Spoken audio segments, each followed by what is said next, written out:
3 बच्चों के बाप से शादी करने वाली नंद। आप लोग ऐसा कैसे कर सकते हैं मेरे साथ? कौन से सगे माँ बाप अपनी इकलौती जवान लड़की की शादी 3 बच्चों के बाप से करवाते हैं? हमने जो फैसला लिया है बिल्कुल सही लिया है और तुझे ये शादी करनी ही होगी।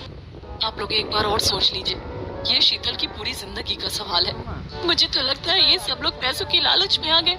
इससे अच्छा तो मुझे जान से ही मार दो ना। आखिरकार क्यों शीतल के घर वाले शीतल की शादी एक 3 बच्चों के बाप से करवा रहे थे? क्या सच में शीतल का कहना सही था कि इन सब के पीछे पैसा था या कोई और कहानी थी जिसे हम अभी तक अनजान हैं? तो आइए इस कहानी को जानने के लिए इसके कुछ बीते हुए भागों में चलते हैं। वाह भाभी, खुशबू तो बढ़िया आ रही है। आप कचौरी बना रही हो ना? भाभी 2-3 कचौरी एक्स्ट्रा बनाना, आज मुझे कुछ ज्यादा भूख लग रही है। हाँ हाँ, मुझे अच्छे से पता है किससे ज्यादा भूख लग रही है। मैंने आशुतोष के लिए एक्स्ट्रा कचौरी बना दी है, वो भी उसकी मनपसंद मूंगफली की चटनी के साथ। आप तो मेरे दिल की बात समझ जाती हो। सच में आपके जैसी भाभी होना हर एक की लाइफ सेट है। आई लव यू भाभी। हम मस्का मत लगा, अच्छे से जानती हूँ मैं तुझे। अभी जल्दी से कचौरी पैक कर और दे आओ उसे। और हाँ, ज्यादा समय मत लगाना। माँ जी, पापा जी और तेरे भैया खेत की तरफ गए हैं, उनके आने से पहले आ जाना, ठीक है? शीतल अब एक डिब्बे में जल्दी से कचौड़ी और चटनी पैक करती है और उसे लेकर सीधा अपने बॉयफ्रेंड आशुतोष से मिलने के लिए एक झरने के पास चली जाती है, जहाँ दोनों मिलकर झरने के ठंडे ठंडे पानी में पैर डालकर बैठे हुए कचौड़ी खा रहे होते हैं। भाभी सच में बहुत अच्छी है। एक तेरी भाभी है जो तेरा इतना साथ देती है, वरना अगर मेरी भाभी को हमारे बारे में पता चल गया ना, वो तो एक ही की 2 लगाकर घर में चुगली करेंगी। मेरी भाभी है ही इतनी अच्छी। वैसे आशुतोष, कल भाभी पूछ रही थी कि हम लोग शादी की बात कब कर रहे हैं? अरे तुम्हारे घर वालों से ज्यादा मेरे घर वाले स्ट्रिक्ट हैं, लेकिन तुम टेंशन मत लो, मैं शादी तो तुमसे ही करूंगा। बस मुझे कुछ दिन का वक्त दो, मैं सबसे पहले माँ से बात करूंगा। अब दोनों काफी देर तक झरने के पास बैठकर ही काफी सारी बातें करते हैं और तकरीबन शाम के 7 बजे शीतल घर लौटती है, जहाँ उसे देखकर उसके माँ बाप और भाई। शीतल, ये कौन सा वक्त है घर आने का? हमें भी खेत से आए हुए 1 घंटा हो गया। कहाँ गई थी तू? और ये तेरे हाथ में डब्बा कैसा? वो माँ जी अपनी सहेली काजल से मिलने गई थी। आज कचौरी बनाई थी ना, तो उसे भी काफी पसंद है। मैंने कहा था कि आधे घंटे में आ जाना, लेकिन ये लड़की मानती कहाँ है। जहाँ सहेली मिली वहीं बैठ जाती है। वो तो ठीक है बहू, लेकिन जवान लड़की है, हमारे पीठ पीछे तुम्हें उसको ध्यान रखना चाहिए। आज तो बाल बाल बची। थैंक यू भाभी बचाने के लिए। हर बार मैं नहीं होंगी बचाने के लिए, इस बार तो मैंने बचा लिया। दोनों नंद भाभी एक दूसरे से मन में बातें करने लगती हैं। कहने को अश्विनी और शीतल का रिश्ता नंद भाभी का था, लेकिन दोनों में बिल्कुल बहनों जैसा प्यार था।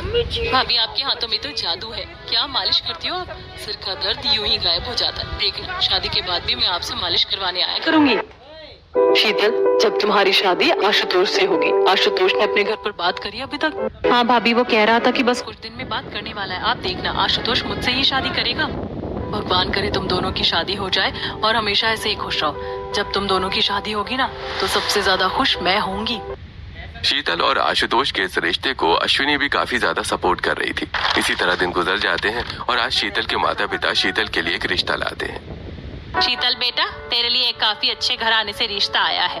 वो लोग हमसे भी अमीर है, इकलौता बेटा है घर का। रानी बनकर राज करेगी तो वहाँ। मुझे भी शादी नहीं करनी है, जब करनी होगी तब मैं आपको बता दूंगी। क्यों अभी क्यों नहीं करनी शादी? तेरी पढ़ाई पूरी हो चुकी है और यही उम्र होती है लड़कियों की शादी करने की। हाँ भैया, लेकिन मैं अभी शादी नहीं करना चाहती और आप लोग हमेशा जबरदस्ती मत करिए। शीतल शादी के लिए इनकार कर सीधा अपने कमरे में आ जाती है, तो वहीं ममता। अश्विनी बहू, शीतल से बात करो, हमें तो ये कुछ बताएगी नहीं। ठीक है माँ जी, मैं अभी शीतल से बात करती हूँ। In the mood for pasta? Cheesy, saucy, freshly made, a delicious comfort meal. आएगी नहीं। ठीक है माँ जी, मैं अभी शीतल से बात करती हूँ। अश्विनी जल्दी से शीतल के कमरे में आती है और कमरे का गेट बंद करके। जल्दी से आशुतोष से बात करो, वरना घर वाले तुम्हारा रिश्ता तय कर देंगे। हाँ भाभी, अब मुझे आशुतोष पर प्रेशर डालना ही पड़ेगा। मैं किसी और से शादी नहीं कर सकती। अगले दिन शीतल आशुतोष से मिलने के लिए जंगल की तरफ जाती है और वहाँ उसे सारी बात बता देती है। तुम्हारे घर वालों को कुछ ज्यादा ही जल्दी नहीं है शादी की। खैर, वो भी अपनी जगह ठीक है।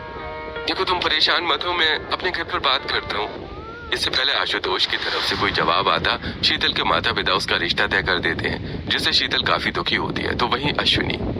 आशुतोष के घर वाले भी थोड़े गुस्से वाले हैं। शायद इसी डर से आशुतोष बात नहीं कर पा रहा है। शीतल बहुत परेशान है। अब मुझे ही घर वालों से बात करनी होगी। अगर घर वाले आशुतोष की फैमिली से बात करेंगे तो कुछ बात बन सकती है। अश्विनी जिस रात घर वालों को शीतल और आशुतोष के रिश्ते के बारे में बताने वाली होती है, उसी रात शीतल घर से कुछ पैसे और गहने लेकर सीधा गांव के रेलवे स्टेशन पर आ जाती है, जहां आशुतोष उसका इंतजार कर रहा होता है। शीतल, तुम आ गई? मुझे तो लगा था कि तुम नहीं आओगी। कैसे नहीं आती? मैं तुमसे बहुत प्यार करती हूँ, लेकिन आशुतोष जो हम कर रहे हैं वो सही है ना? बिल्कुल सही है। एक काम करो, तुम यहाँ थोड़ी देर बैठकर आराम कर लो और ये बैग मुझे दे दो। मैं तुम्हारे लिए कुछ खाने का लेकर आता हूँ। अभी ट्रेन आने में 1 घंटा है। शीतल आशुतोष को अपना पैसे वाला बैग दे देती है और स्टेशन के एक बेंच पर बैठकर आशुतोष का इंतजार करने लगती है। थोड़ी देर में शीतल की आंख लग जाती है, तो वहीं दूसरी तरफ जब अश्विनी घर वालों को सारी बात बताती है और घर वाले शीतल को बुलाते हैं, लेकिन शीतल के न मिलने पर। बहू, शीतल कहाँ है? कहीं तूने उसे भगा तो नहीं दिया? अब गांव भर में क्या इज्जत रह जाएगी हमारी? शीतल कहाँ चली गई? मुझे उसने इस बारे में कुछ नहीं बताया। रात गुजरती है और अगले दिन सुबह 5 बजे जब गांव के कुछ लोग शीतल को रेलवे स्टेशन की बेंच पर सोता पाते हैं तो अरे भाई, ये तो मोहन की लड़की है ना, लेकिन ये यहाँ क्या कर रही है? शीतल के ऊपर पानी की बूंदें डालकर उसे उठाते हैं। अचानक सुबह और सभी गांव वालों को देखकर शीतल काफी हैरान होती है और उसे कुछ समझ नहीं आ रहा होता है कि तभी गांव वाले शीतल को घर लेकर आते हैं और गुस्से में कार्तिक शीतल को एक थप्पड़ मार देता है। ये आप क्या कर रहे हैं? जवान लड़की पर कोई इस तरह हाथ उठाता है क्या? अब पूरे गांव में हमारी नाक कट गई। सबको पता चल गया कि आशुतोष के साथ भागी थी और वो लड़का इसे धोखा देकर खुद अकेले शहर चला गया। अब क्या इज्जत रहेगी गांव भर में हमारी? शीतल काफी ज्यादा दुखी होती है। तभी मोहन के पास शीतल के रिश्ते वालों का कॉल आता है और वो शादी के लिए मना कर देते हैं। भाई, इतनी जल्दी उन लोगों को कैसे पता चला? हे भगवान, रिश्ता भी टूट गया। अरे इसका ऐसी बेटी देने से अच्छा था कि भगवान हमें कोई बेटी ही ना देता। शीतल पूरी तरह से टूट चुकी थी और वो पूरी तरह से खाना पीना भी छोड़ देती है, जिससे परेशान होकर अश्विनी। शीतल, कब तक भूखी रहोगी? क्यों उस धोखेबाज के लिए खुद को तकलीफ दे रही हो? ये सब करके तुम्हें कुछ नहीं मिलने वाला है। मैं तो आशुतोष से प्यार करती थी ना। मुझे तो अभी भी यकीन नहीं हो रहा कि उसने मुझे इतना बड़ा धोखा दिया। क्यों भाभी, क्यों? शीतल की ऐसी हालत अश्विनी से देखी नहीं जा रही थी। ऐसे दिन गुजर जाते हैं। गांव के पास एक शहर था जिसमें रहने वाला एक काफी अमीर परिवार। पापा, पापा, दीदी का बर्थडे है, हम लोग कहाँ जाएंगे? क्यों ना हम वाटर पार्क चले? नहीं, वाटर पार्क नहीं, हम लोग गेम जोन चलते हैं। दीदी को गेम्स खेलना बहुत पसंद है। बच्चों, आज मेरी एक इम्पोर्टेंट मीटिंग है, तो मैं तुम लोगों को लेकर कहीं नहीं जा पाऊंगा। लेकिन मैंने अंजलि के लिए घर पर एक बहुत बड़ी बर्थडे पार्टी ऑर्गेनाइज करी है। थोड़ी देर में डेकोरेशन वाले भी आ जाएंगे और मैं कोशिश करूंगा कि रात को जल्दी आ पाऊँ। हाँ? नो थैंक्स पापा, इसकी कोई जरूरत नहीं है। हर साल की तरह इस साल भी मुझे अपना बर्थडे नहीं मनाना। ऐसा कहकर अंजलि अपने कमरे में गुस्से से चली जाती है, तो वहीं अंजलि की दादी उर्मिला। राजीव, कम से कम आज तो अपना काम छोड़ देता। अंजलि तेरी सगी बेटी है, क्या तू एक दिन भी उसकी खुशी के लिए छुट्टी नहीं ले सकता? माँ, मैं कर तो रहा हूँ उसकी खुशी के लिए इतना सब कुछ, और आप प्लीज बार बार मुझे एक ही बात मत बोलिए। मैं मीटिंग के लिए लेट हो रहा हूँ, चलता हूँ। कहने को राजीव शहर के सबसे टॉप बिजनेसमैन में से एक था, लेकिन उसके पास उसके बच्चों के लिए ही जरा भी वक्त नहीं था। दीदी, आप गुस्सा छोड़ दो ना, आज आपका बर्थडे है।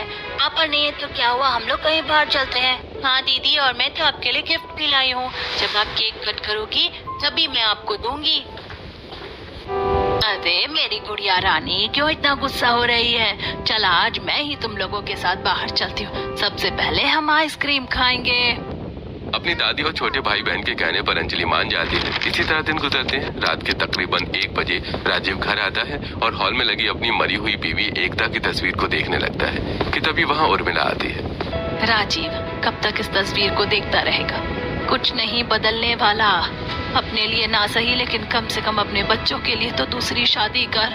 क्यों माँ एक ही टॉपिक बार बार छेड़ती हो? मुझे कोई शादी नहीं करनी और ना मेरे बच्चों को दूसरी माँ की जरूरत है। मैं काफी हूँ उनके लिए। उर्मिला के बार बार कहने पर भी राजीव शादी के लिए इनकार करता रहता है, जिससे परेशान होकर उर्मिला खाना पीना छोड़ देती है और उसकी तबीयत काफी खराब हो जाती है, जिसे देखकर रोहन जल्दी से राजीव को कॉल करता है। पापा, दादी की तबीयत खराब हो गई, आप जल्दी से घर आ जाओ। क्या? लेकिन कैसे? मैं अभी घर आता हूँ। राजीव जल्दी से घर आता है, जहाँ उर्मिला फिर से उससे शादी की बात करती है। अरे एक ही बात कितनी बार कहूँ, मुझे शादी नहीं करनी। यही है ना तेरी खुशी, तो ठीक है, मत कर। मैं भी कसम खाती हूँ कि एक भी अन्न का दाना अपने मुंह में नहीं रखूंगी। माँ क्यों जिद कर रही हो? ठीक है, अब यही चाहती हो ना कि मैं दूसरी शादी करूँ, तो ढूंढ लीजिए मेरे लिए कोई लड़की जो एक 3 बच्चों के बाप से शादी करना चाहे। राजीव की बात सुनकर उर्मिला काफी ज्यादा खुश होती है और वो अगले दिन मैरिज ब्रोकर संगीता को बुलाती है।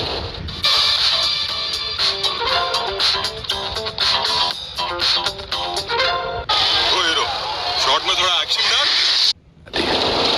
देखिए उर्मिला जी, आपके बेटे के लिए लड़की मिल तो जाएगी, लेकिन शहर की पढ़ी लिखी और अमीर खानदान की लड़की का मिलना बहुत मुश्किल है, क्योंकि कोई भी नहीं चाहेगा कि उनकी बेटी की शादी 3 बच्चों के बाप से हो।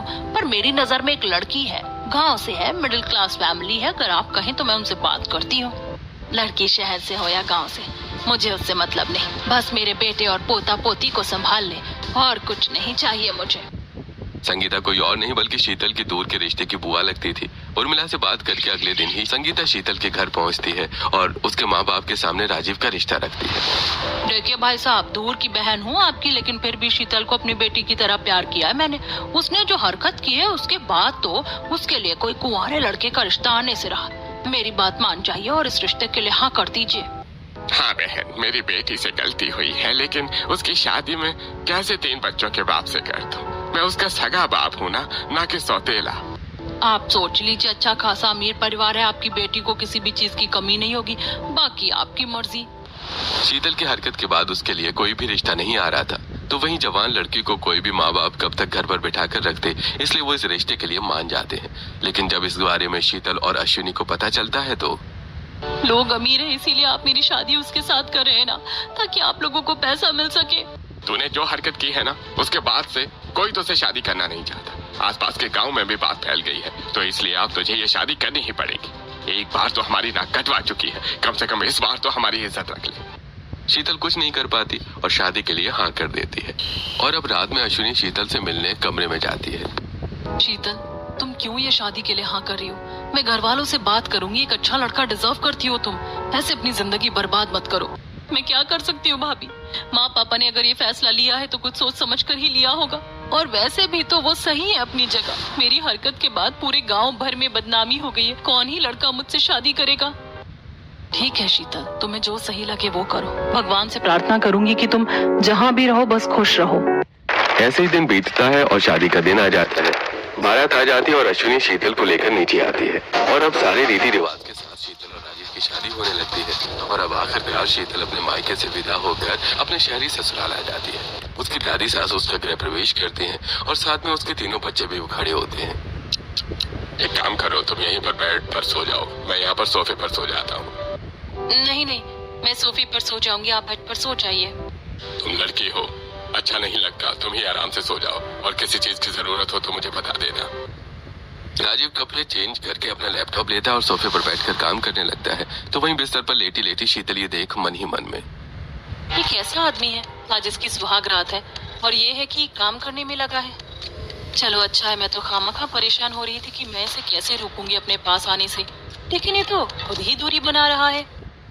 राजीव अपनी माँ के कहने पर शादी तो कर ली थी, लेकिन वो दिल से इस रिश्ते के लिए राजी नहीं था। इसी तरह रात गुजरती है और अगले दिन जब शीतल कमरे में तैयार हो रही होती है कि तभी रोहन और पिंकी उसके पास आते हैं। आप हमारी नई माँ हो ना, कल हम आपसे बात ही नहीं कर पाए थे। मैं रोहन हूँ और ये पिंकी। हेलो रोहन, पिंकी, तुम्हारे बारे में बताया था मुझे, तुम दोनों तो बहुत क्यूट हो।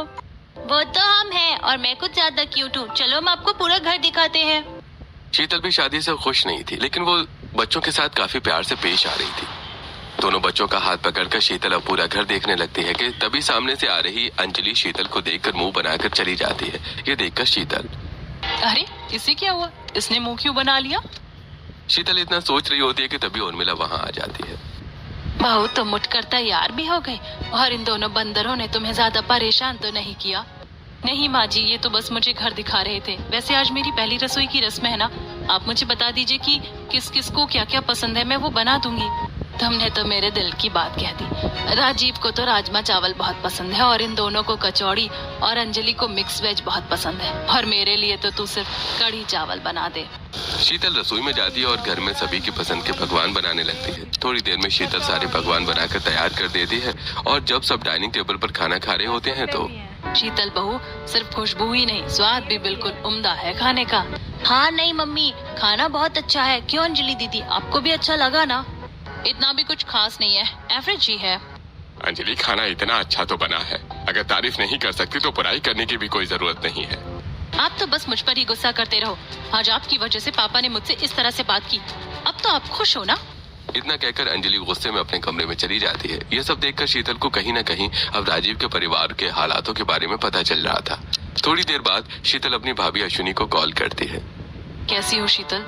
वहाँ सब ठीक तो है ना? भाभी कुछ ठीक नहीं है। माँ, पिंकी और रोहन तो मुझसे अच्छे से बात करते हैं, लेकिन अंजलि थोड़ी उखड़ी उखड़ी रहती है और ये तो मुझसे दूर ही रहते हैं। नया नया रिश्ता है ना, थोड़ा टाइम लगेगा, लेकिन देखना सब ठीक हो जाएगा।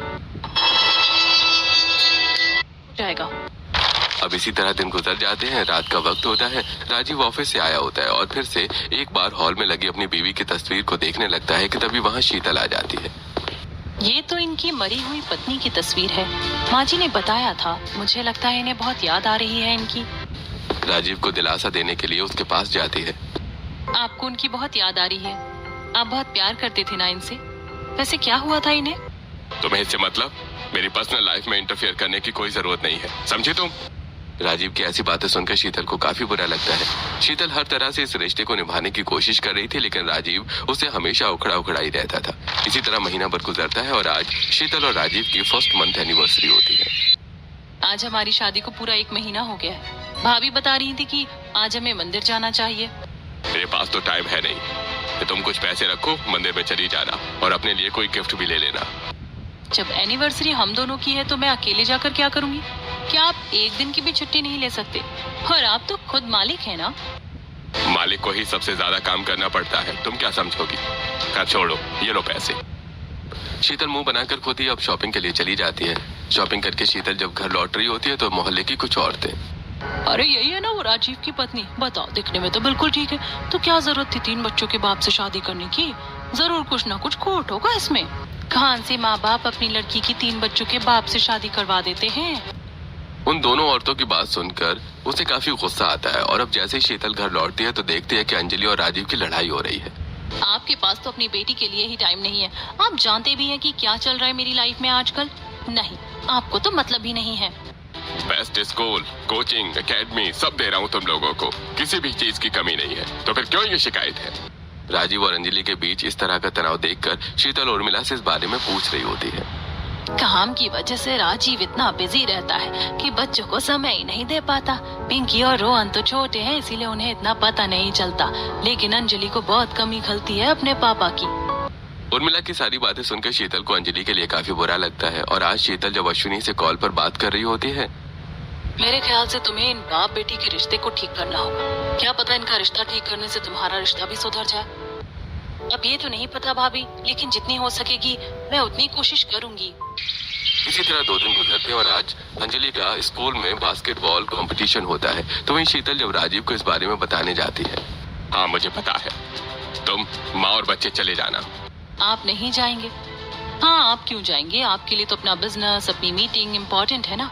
ये बच्चे थोड़ी ना। सच बताइए, ये आपके सगे बच्चे हैं या सौतेले? तुम्हारा दिमाग तो नहीं खराब हो गया है? क्या बकवास कर रही हो तुम? अगर ये मेरे सौतेले बच्चे होते तो क्या मैं इन पर इतने पैसे खर्च करता? आपको ऐसा क्यों लगता है कि आपके बच्चों को सिर्फ आपके पैसे चाहिए? ऐसा नहीं है, उन्हें आपसे आपका प्यार, आपका वक्त चाहिए।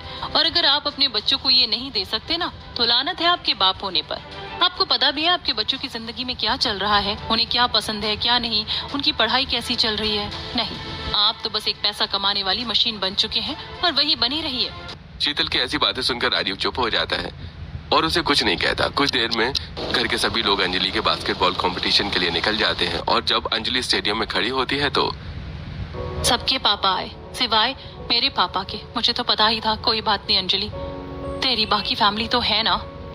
अंजलि का बास्केटबॉल मैच शुरू होने वाला था कि तभी उसे भीड़ में राजीव दिखता है। इसे देखकर अंजलि को अपनी आंखों पर यकीन नहीं होता। अंजलि बेटा, तुम इस कंपटीशन को जीतना है, मुझे पता है तुम कर सकती हो। राजीव को देखकर बाकी घर वाले भी हैरान होते हैं। तो वही अंजलि फुल जोश के साथ बास्केटबॉल मैच खेलती है और अपनी टीम को जिता लाती है। इसके बाद अब राजीव उसके पास आता है और उसे गले से लगाता है। अंजलि बेटा, मुझे माफ कर देना। मैं सच में पैसा कमाने में इतना बिजी हो गया था कि तुम लोगों पर ध्यान ही नहीं दे रहा था। मुझे लगता था कि तुम लोगों को बस पैसा चाहिए, पर अब मैं बदल गया हूँ। मैं तुम लोगों को एक अच्छे पापा की तरह प्यार करूंगा। पापा, आप वापस आ गए। मुझे और कुछ नहीं चाहिए। बाप बेटी के बीच इतना प्यार देखकर सभी घर वाले इमोशनल हो जाते हैं और आज पहली बार राजीव अपनी पूरी फैमिली के साथ एक पिकनिक स्पॉट पर जाता है और अपने बच्चों के साथ काफी खेलता है। आज पहली बार बच्चों और राजीव को इतना खुश देख रही हूँ। ये सब कुछ तेरी वजह से हो पाया है। सगी नहीं लेकिन रिश्ते में तो इन लोगों की माँ ही हूँ मैं, तो कैसे अपने बच्चों को उदास देखती। शीतल अब सभी के लिए सैंडविच बनाने लगती है। तभी वहाँ अंजलि, पिंकी और रोहन आते हैं। सॉरी, मैं आपसे पहले बुरी तरह से पेश आई थी, पर आपकी वजह से आज हमारे पापा हमारे साथ हैं। Thank you so much mummy. मैंने तो पहले ही कहा था कि हमारी नई मम्मी बहुत अच्छी है, क्यों दीदी? क्या करे, बच्चे भी इतने अच्छे हैं तो मुझे तो अच्छा होना ही था ना। चलो अब सैंडविच खाओ और बताओ कैसे बने हैं।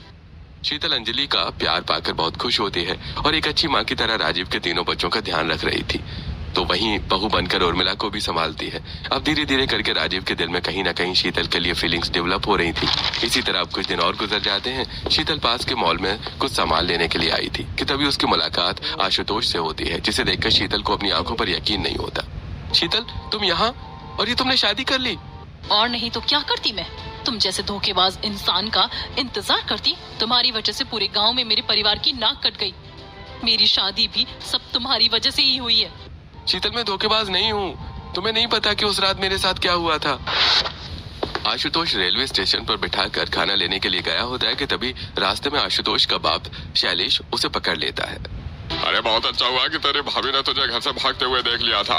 अगर गांव में पता चल गया ना तो तू शीतल को लेकर भागा है तो खूब बेइज्जती होगी हमारी। चुपचाप से पैसे पकड़ और शहर चला जा। पापा, ये आप क्या कर रहे हैं? शीतल मेरी जिम्मेदारी है, मैं उसे छोड़कर नहीं जा सकता। अरे तो तू अकेले जाएगा या अपने माँ बाप की लाश देखेगा, समझा? अब जा। और इसी सब वजह से आशुतोष को शीतल को इस तरह छोड़कर शहर आना पड़ता है।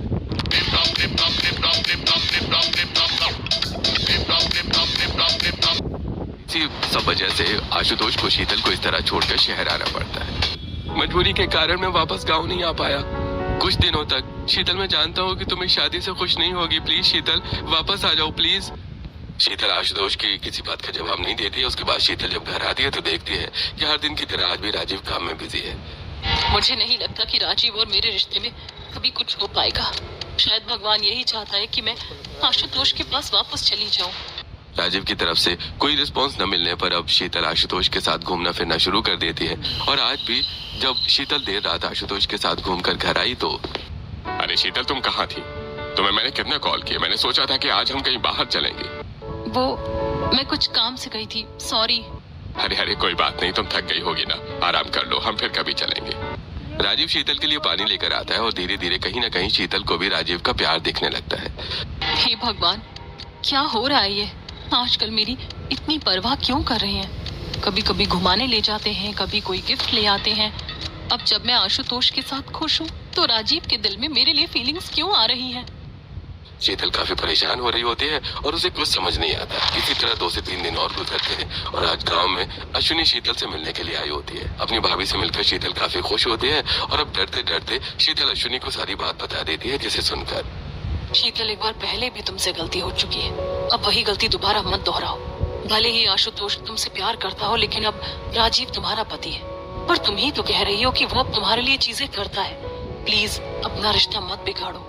भाभी, वो ऐसा क्यों कर रहे हैं? लेकिन मैं तो आशुतोष से प्यार करती हूँ ना, उसका क्या?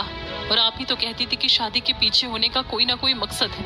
क्या पता ये वही मकसद हो कि इससे मैं शहर में आकर आशुतोष से मिली। मैं तुम्हें सिर्फ समझा सकती हूँ, बाकी करना ना करना तुम्हारे ऊपर है। एक औरत ही होती है जो एक रिश्ता बिगाड़ भी सकती है और संवार भी सकती है। अब तुम्हारे हाथ में है कि तुम्हें क्या करना है। अश्विनी की बातें सुनकर भी शीतल को कुछ ज्यादा खास फर्क नहीं पड़ता और इसी तरह कुछ दिन और गुजरते हैं। और आज जब शीतल आशुतोष से मिलने के लिए आई होती है तो हम कब तक इस तरह छुप छुप कर मिलते रहेंगे? देखो, मैं चाहता हूँ कि अब हम लोग शादी कर लें। मैंने हमारे पासपोर्ट के लिए भी अप्लाई कर दिया है। हफ्ते भर के अंदर आ जाएगा। हम लोग इंडिया छोड़कर बाहर शिफ्ट हो जाएंगे। मैंने सारा इंतजाम कर लिया है। ये तुम क्या कह रहे हो? मैं राजीव को क्या कहूँगी? और इतनी जल्दी तुम्हारा डिवोर्स भी नहीं होगा। डिवोर्स लेना भी क्यों है? वैसे भी ये शादी तुम्हारी मर्जी के खिलाफ हुई थी और मुझे नहीं लगता कि राजीव तुम्हें इतनी आसानी से डिवोर्स देगा। ये हमारे पास आखिरी मौका है साथ होने का। अगर तुम मुझसे शादी करना चाहती हो तो परसों रात को एयरपोर्ट पर आ जाना। मैं तुम्हारा इंतजार करूंगा। आशुतोष के बिना नहीं रह सकती थी, इसलिए वो फिर से एक बहुत बड़ा कदम उठाती है। रात के तकरीबन 12 बजे जब सब सो रहे होते हैं तो शीतल बैग के साथ जाने लगती है कि तभी राजीव, जो सोने का नाटक कर रहा था, वो एकदम से उठ जाता है। कहाँ जा रही हो शीतल इतनी रात में? अरे वो तो मैं बस किचन में जा रही थी, भूख लग रही थी ना कुछ खाने के लिए। आपके लिए कुछ लेकर आऊं? क्यों झूठ कह रही हो? मुझे पता है आज तुम आशुतोष के साथ मुझे छोड़कर जाने वाली हो। ऐसे ही इस शहर में मेरा नाम नहीं है। तुम आशुतोष से मिलती हो, घूमती हो उसके साथ, सब पता है मुझे, और इसमें कुछ गलत भी नहीं है। हाँ, मैं तुम्हें पसंद करने लगा हूँ, लेकिन इसका मतलब ये नहीं है कि तुम मेरे लिए अपनी खुशियाँ छोड़ दो। मेरी और तुम्हारी उम्र में जमीन आसमान का फर्क है। तुम्हें पूरा हक है अपना जीवन साथी चुनने का। तुम जाओ। मुझे माफ कर दीजिएगा राजीव। आपकी पहली पत्नी की तरह मैं भी आपका साथ नहीं निभा पाई। वो भगवान के पास चली गई और मैं अपने पहले प्यार के पास वापस जा रही हूँ। नहीं शीतल, ये झूठ है। मेरी पत्नी एकता आज भी जिंदा है। दरअसल शादी के कुछ सालों के बाद ही एकता का बाहर अफेयर चलने लगा था, और जब मैंने उसे पकड़ा तो वो मुझे और हमारे तीनों बच्चों को छोड़ के चली गई। इसलिए मुझे एक पल को औरतों से नफरत हो गई थी। इसलिए अब तुम मेरी जिंदगी में आई तो मुझे दोबारा तुम पर भरोसा होने लगा। तो आपने बच्चों को सच बताया कि उनकी माँ जिंदा है? नहीं, मैं नहीं चाहता कि मेरे बच्चे अपनी माँ से नफरत करें। राजीव की सारी बातें सुनकर शीतल को उसके लिए काफी बुरा लगता है। अब तुम्हें मुझ पर तरस खाने की कोई जरूरत नहीं है। मैं पहले की तरह नहीं रहूंगा। अपने बच्चों को टाइम दूंगा, फैमिली के साथ रहूंगा। थैंक यू मुझे पहले जैसा करने के लिए। अब तुम जाओ वरना लेट हो जाओगी। शीतल अब जाने लगती है कि तभी जाते जाते शीतल की नजर रोहन, अंजलि और पिंकी के कमरे पर पड़ती है, जहां जब वो उन तीनों को सोता हुआ देखती है तो उसकी आंखें भर आती हैं। शीतल अब जरा भी देर न करते हुए फटाफट एयरपोर्ट पर पहुंचती है, जिसे देखकर आशुतोष, शीतल मैं जानता था तुम जरूर आओगी। आधे घंटे में बोर्डिंग शुरू होने वाली है, चलो अंदर चलते हैं। आशुतोष, मैं यहाँ तुम्हारे साथ जाने के लिए नहीं आई हूँ। मैं अपना परिवार नहीं छोड़ सकती। मेरे बच्चे हैं, पति है, एक परिवार है। मैं उसे नहीं छोड़ सकती। आशुतोष मुझे माफ कर देना। ये तुम क्या कह रही हो? भूलो मत, वो तुम्हारे सगे बच्चे नहीं हैं, और राजीव से शादी तुम्हारी जबरदस्ती हुई थी। उसकी उम्र और तुम्हारी उम्र में जमीन आसमान का फर्क है। तुम कभी खुश नहीं रहोगी। जानती हूँ आशुतोष, लेकिन शायद यही मेरी किस्मत में लिखा था। मुझे माफ कर देना। मैं अपने परिवार को ऐसे नहीं छोड़ सकती। मैं खुश रहूं या ना रहूं, लेकिन मैं अपना रिश्ता नहीं तोड़ूंगी। आशुतोष को एयरपोर्ट पर छोड़कर अब वापस घर आ जाती है। शीतल को वापस देखकर राजीव काफी ज्यादा हैरान होता है। शीतल, तुम यहाँ क्या कर रही हो? तुम गई नहीं? आशुतोष तुम्हारा इंतजार कर रहा होगा। गई थी और उससे मिली भी थी, लेकिन सिर्फ ये कहने के लिए कि मैं उसके साथ नहीं जाऊंगी। आपने मुझे ऐसे कैसे जाने दिया? मैं आपकी पत्नी हूँ क्या? आपका मुझ पर कोई हक नहीं बनता? बनता है शीतल, लेकिन तुम्हें कैसे रोकता? तुम प्यार करती हो आशुतोष से। प्यार करती थी, अब नहीं करती। अब मेरा प्यार, जीवन साथी सब कुछ आप ही हो। मैं आपको और अपने परिवार को छोड़कर कहीं नहीं जाऊंगी, समझे आप? शीतल की ऐसी बातें सुनकर राजीव उसे गले लगा लेता है, और उस दिन के बाद से राजीव और शीतल का रिश्ता पूरी तरह से ठीक हो जाता है। इसी तरह महीना भर गुजरता है और आज घर में सबको पता चलता है कि शीतल पेट से है। भगवान करे मेरी बहू को मेरी बच्ची कुछ ये उम्र लग जाए। बहू अब तो घर का कोई काम नहीं करेगी, सिर्फ आराम करेगी, समझी? मम्मी मम्मी, मुझे तो छोटा भाई चाहिए, बिल्कुल मेरी तरह। नहीं मम्मी, मुझे बहन चाहिए। अगर भाई हुआ ना तो वो बिल्कुल इस बंदर की तरह ही होगा, और मैं और बंदर को नहीं झेल सकती। मम्मी मुझे भी एक छोटी सी बहन चाहिए जो बिल्कुल आपकी तरह दिखने में हो। ऐसी बातें सुनकर सभी लोग हंसने लगते हैं, और अब राजीव भी शीतल का काफी ध्यान रखता है। इसी तरह कुछ दिन गुजरते हैं और आज अश्विनी और शीतल जब कॉल पर बात कर रही होती हैं तो मैंने कहा था ना, जो होता है अच्छे के लिए होता है। भगवान का शुक्र है कि तुमने वो गलत कदम नहीं उठाया। भगवान जो करता है ना अच्छे के लिए करता है। मैं जितनी खुश राजीव के साथ हूँ ना, शायद मैं कभी आशुतोष के साथ भी नहीं रह पाती। अब आखिरकार मेरा परिवार भी पूरा हुआ। और इसी तरह दिन बीतते हैं और आज शीतल एक प्यारे से बेटे को जन्म देती है और शीतल का पूरा परिवार हो जाता है। अब शीतल अपने परिवार के साथ खुशी खुशी रहती है।